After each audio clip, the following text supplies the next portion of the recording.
আপনাকে ধন্যবাদ। 40 ঘন্টারও বেশি সময় যাবৎ 236 জন সংসদ সদস্যের বাজেটের উপর বক্তব্য শেষে অধিবেশনের সমাপনী বক্তব্য রাখেন সংসদ নেতা প্রধানমন্ত্রী শেখ হাসিনা। উল্লেখ করেন, গেল বছরের তুলনায় 4.6 গুণ বেশি বাজেট ধরা হয়েছে এবারের অর্থ বছরে। বৈশ্বিক পরিস্থিতি বিবেচনায় সরকারি খরচে কৃচ্ছ্রতা সাধনের নির্দেশনাও দেন তিনি। মাননীয় সংসদ সদস্যদেরকে অনুরোধ করব এবং সেই সাথে সাথে যারা সংসদ সকলকে যে এই বাজেট যাতে যথাযথভাবে কার্যকর হয় বা আমাদের বার্ষিক উন্নয়ন পরিকল্পনা যাতে যথাযথভাবে বাস্তবায়ন হয় সেটিকে অবশ্যই সকলে যত্নবান হবেন। এবং সেই ক্ষেত্রে আমি আরও বলবো যে বর্তমান বৈশ্বিক যে মূল্যস্ফীতি এবং যে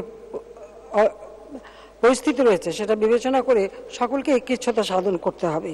পৃথিবী এখন গ্লোবাল ভিলেজ, তাই বর্তমান সময়ে ব্যবসা বাণিজ্য ও যোগাযোগের দরজা বন্ধ রাখা যায় না বলে মন্তব্য করেন প্রধানমন্ত্রী শেখ হাসিনা। আজকের পৃথিবীটা হচ্ছে গ্লোবাল ভিলেজ, একে অপরের উপরে নির্ভরশীল। ব্যবসা বাণিজ্য যোগাযোগ এগুলি দরজা বন্ধ করে থাকা যায় না। যখন আমাদের এই অঞ্চলে সাবমেরিন কেবল আসে, বাংলাদেশ বিনা পয়সায় যুক্ত হতে পারত, সেই অফার পেয়েছিল, খালেদা জিয়া করতে দেয়নি কেন? সব তথ্য নাকি ফাঁস হয়ে যাবে।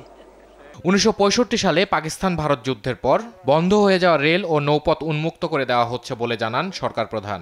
বলেন, বাংলাদেশ, ভারত, নেপাল ও ভুটান এই 4 দেশ মিলে যোগাযোগ ও ট্রানজিট ব্যবস্থা গড়ে তোলা হচ্ছে। আজকে আমরা নেপাল, ভুটান, ভারত, বাংলাদেশ, আমরা 4টি দেশ মিলে আমরা প্রতিটি দেশের সাথে যোগাযোগ ব্যবস্থা, সেখানে ট্রানজিটের ব্যবস্থা। আজকে নেপাল থেকে এখন আমরা জলবিদ্যুৎ কেনা শুরু করতে যাচ্ছি, সেখানে সেই গ্রিড লাইন করা, আমরা সেই চুক্তিও করেছি, সেটা আমরা কার্যকর করছি। এবং 1965 সালে পাকিস্তান ভারতের যে যুদ্ধ হয় সেই যুদ্ধের পর যে সমস্ত রেলপথ নৌপথ যোগাযোগ বন্ধ ছিল আমরা সেগুলি উন্মুক্ত করে দিচ্ছি। আসলে যে ভারত রেল নিয়ে যাবে।